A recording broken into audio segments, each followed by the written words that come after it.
handball advantage lùng đại nào vắt chọc về khác chú lùng đại là miếng goal khát năng khung ta tôi đã khác lùng đại môi tặng mấy em chia ta thế rồi cả tăng in lùng đại goalkeeper goal đó em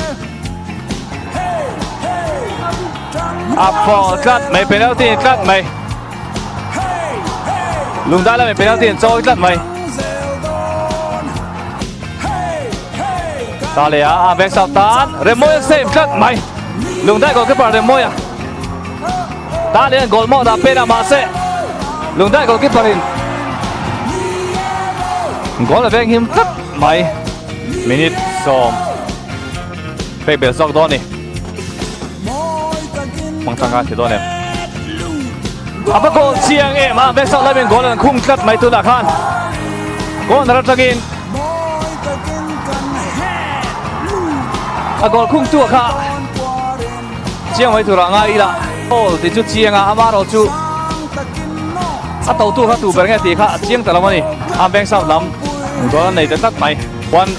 anh ấy penalty shoot out là theng đó là vang về remoy ăn đặt sake tiền số cả amaro chú bên chadon remoy ăn penalty dan khan line là lâu bể mà na aron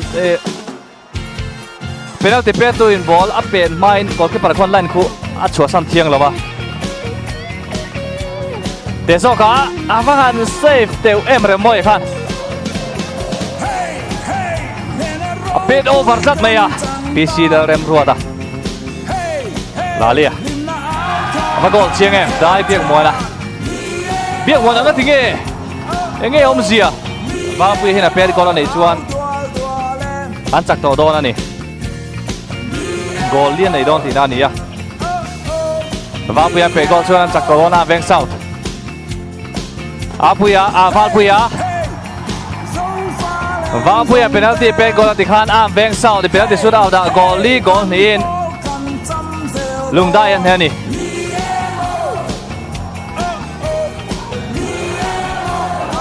fans lắm về ngay tất mấy match referee khuyên tu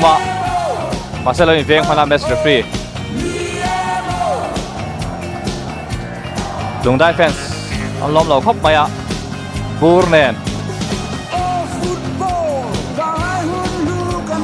anh phòng luôn là xa khen mua là anh phòng bọc là xa thế mày ạ lùng đại lắm anh thì là uống tắc rất tiếc xìa đã match referee thức lùng nào anh lom lầu vào